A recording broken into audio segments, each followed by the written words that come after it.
อต้อนรับแขกผู้มีเกียรติทุกท่านเข้าสู่ Grand Opening New Motorcycle Oil ZIC Maximum Protection ค่ะซึ่งเป็นผลิตภัณฑ์ที่เป็นที่นิยมนะคะสูงสุดในประเทศเกาหลีใต้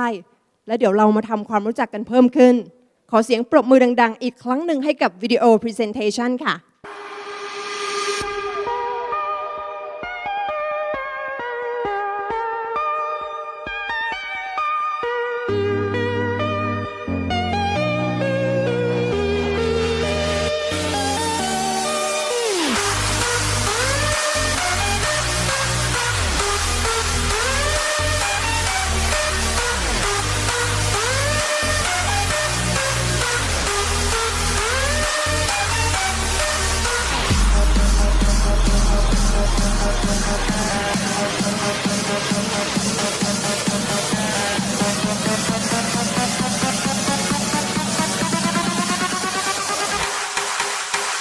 ขอเสียงปรบมือดังๆต้อนรับท่านผู้บริหารด้วยค่ะ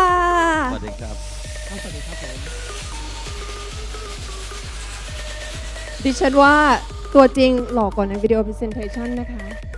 ขอบคุณครับขอบคุณครับขออนุญาตแนะนำนะคะท่านแรกค่ะคุณเสกสรรศรีสุภาโอฬารค่ะเป็นผู้อำนวยการฝ่ายการตลาดบริษัทโอราโนสจำกัดค่ะและท่านที่2นะคะคุณภูวเดชเทียนวุฒิชัยผู้อำนวยการฝ่ายขายบริษัทโอราโนสจำกัดเรียนเชิญกับต้อนรับแขกผู้มีเกียรติค่ะขอบคุณแขกผู้มีเกียรติทุกท่านนะครับรวมถึงสื่อมวลชนด้วยนะครับวันนี้กับทางบริษัทSK Lubricants นะครับก็เป็นเบอร์หนึ่งในเกาหลีนะครับร่วมกับทางบริษัทโอราโนสก็เปิดตัวผลิตภัณฑ์น้ำมันเครื่องมอเตอร์ไซค์จริงๆในน้ำมันเครื่องเราเปิดตัวมาประมาณ6-7 ปีแล้วครับส่วนในวันนี้ก็คือเราเปิดตัวน้ำมันของมอเตอร์ไซค์เป็นเกรดซึ่งมีหลายๆเกรดตั้งแต่เกรดทั่วๆไปจนตั้งแต่100 cc จนถึงประมาณสักบิ๊กไบค์ในกลุ่ม1,000 cc ทั่วๆไปแล้วก็มีการจัดอีเวนต์อยู่พอสมควรส่วนรายละเอียดเดี๋ยวในเรียนเชิญคุณเสกสรรนะครับครับผมก็ขออนุญาตกล่าวสวัสดีอีกครั้งหนึ่งนะครับสำหรับท่านตัวแทนจำหน่ายผลิตภัณฑ์น้ำมันเครื่องซิกทุกท่านสื่อมวลชนแล้วก็ทีมงานจากทาง SK Lubricants จากเกาหลีใต้นะครับในปีนี้ทางบริษัท SK ก็มีความมุ่งมั่นอยากจะเพิ่มขยายตลาดในส่วนแบ่งของตลาดประเทศไทยนอกเหนือจากการเราทำน้ำมันเครื่องรถยนต์แล้วเนี่ยในปีนี้เราก็จะออกผลิตภัณฑ์ตัวใหม่ที่เป็นกลุ่มพวกน้ำมันมอเตอร์ไซค์ซึ่งประชากรมอเตอร์ไซค์ในบ้านเราเนี่ยมีมากกว่า20 ล้านคันนะครับแล้วก็ต้องขอบคุณสำหรับตัวแทนทุกท่านในหลายปีที่ผ่านมาที่ช่วยสนับสนุนแล้วก็ผลักดันให้ตัวน้ำมันเครื่องซิกเกิดขึ้นในตลาดเมืองไทยนะครับแล้วก็ในปีนี้อีกเช่นกันทางกลุ่มบริษัท SK Lubricants แล้วก็ในส่วนทางโอราโนสได้มีการจัดงบการตลาดไว้อยู่ที่ราวประมาณ50 ล้านบาทนะครับเพื่อทำการตอกย้ำในเรื่องของการรับรู้ของแบรนด์น้ำมันเครื่องซิกในตลาดบ้านเรานะครับซึ่งเรา expect ไว้ว่ายอดขายของเราน่าจะเติบโตได้ถึงประมาณ 3% หรือประมาณกว่า10 ล้านลิตรต่อปีนะครับในระยะอันใกล้นี้แล้วก็ที่สำคัญคือในงานนี้นะครับนอกเหนือจากการเปิดตัวแล้วเนี่ยในระหว่างงานเราจะมีการจับรางวัลพิเศษสำหรับตัวแทนทุกท่านแล้วก็ขอบคุณในการที่จะมาเยี่ยมชมงานไม่ว่าจะเป็นเรื่องiPhone 6 ทองคำแล้วก็พวกโทรทัศน์หรือว่าอื่นๆอีกมากมายนะครับงั้นก็วันนี้ก็ขอบคุณก่อนครับค่ะเรียนเชิญท่านผู้บริหารอยู่ต่อนะคะเพื่อเข้าสู่พิธีเปิดอย่างเป็นทางการนะคะและก็วันนี้ค่ะเราได้รับเกียรตินะคะจากระดับผู้บริหารค่ะเดินทางมาจาก SK Lubricants นะคะประเทศเกาหลีใต้นะคะดิฉันขอเรียนเชิญท่านผู้บริหารทั้ง3ท่านค่ะร่วมบนเวทีเพื่อเข้าสู่พิธีเปิดอย่างเป็นทางการนะคะ And now this is my pleasure to welcome to the stage Mr.Park Ji-won, Manager in charge of Overseas Marketing, and Mr.Myung-hoe Kim, Area Manager for Thailand, and Mr. Lee Kyung-han, Technical Manager of M Series. Up on the stage, please. และดิฉันจะขอเรียนเชิญนะคะคุณพาร์คจีวอนกล่าวอะไรเล็กๆน้อยๆค่ะ And now Mr. Park, would you like to say something to all honorable guests?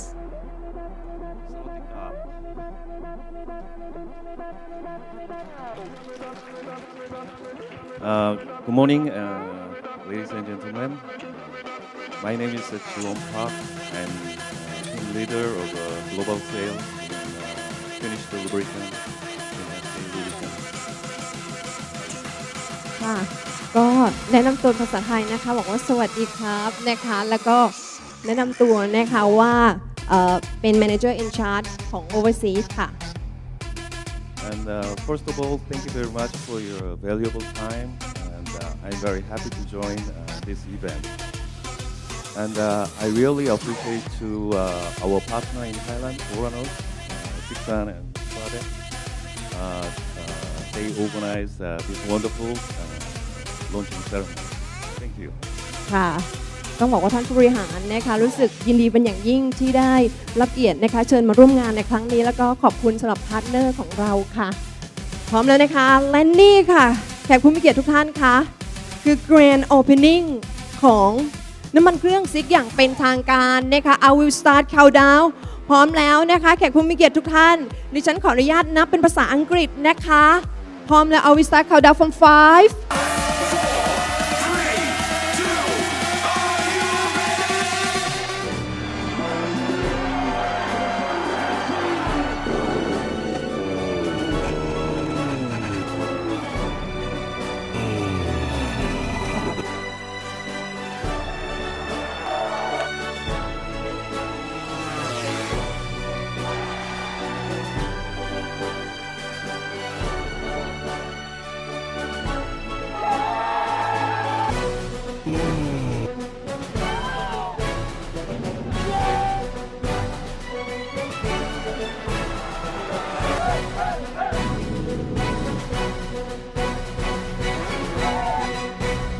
เดี๋ยวฉันจะมีวิดีโอ presentation นะคะอีก1ชิ้นนะคะจะมาเล่าถึงความเป็นมานะคะและตอนนี้พร้อมแล้วขอเชิญชมวิดีโอ presentation ค่ะ Tired of being what you want me to be, feeling so faithless, lost under the surface. Don't know what you're expecting of me, but under the pressure of walking in your shoes. แล้วเรานะคะยังมีท่านผู้บริหารนะคะอีก2ท่านนะคะจากเกาหลีนะคะจะขึ้นมาพูดถึงวิสัยทัศน์บนเวทีนะคะ and now ladies and gentlemen this is my pleasure again to welcome up to the stage Mr.Myung-hoe Kim ค่ะเรียนเชิญบนเวทีค่ะขอเสียงปรบมืออีกครั้งหนึ่งค่ะ big hand please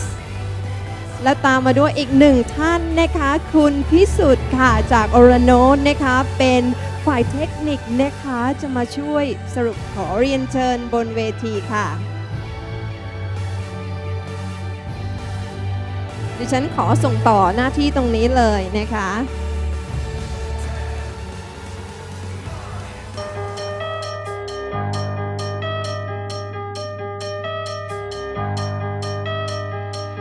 In this farewell, there's no blood, there's no alibi.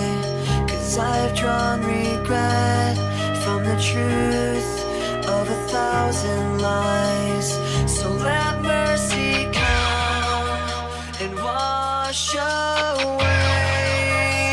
what I've done. I'll face myself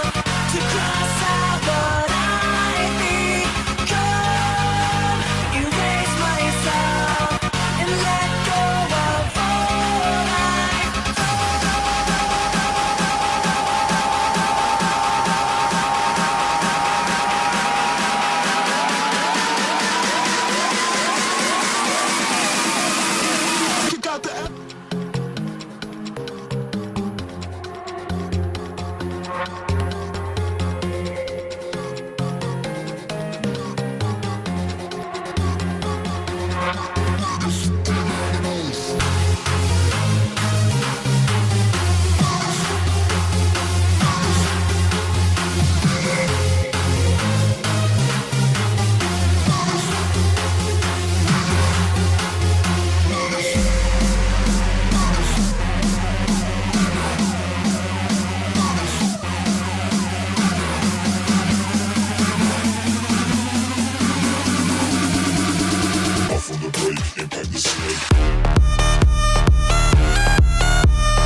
เดี๋ยวน้อยใจนะคะดิฉันมีรางวัลมอบให้สื่อมวลชนอีก2รางวัลด้วยกันนะคะนั่นก็คือรางวัลเป็น iPad แล้วก็เป็น Samsung A5 ค่ะดิฉันขอเรียนเชิญคุณโรสมารินเพ็ญจันทร์ผู้บริหารจากโอราโนสค่ะจำกัดขึ้นมามอบรางวัลค่ะ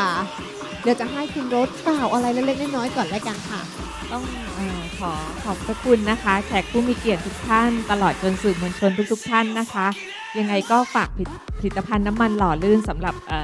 รถมอเตอร์ไซค์ไว้ด้วยนะคะยังไงช่วยกันสนับสนุนนิดนึงค่ะ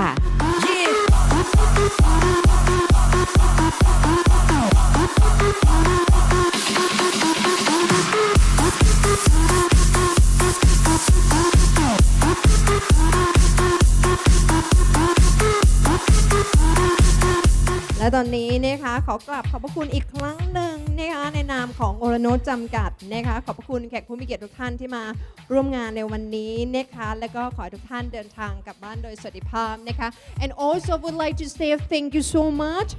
for our very handsome three guys who fly over from Korea to join our event for today. We very appreciate you joining us. Thank you so much and have a good day everyone. สวัสดีค่ะ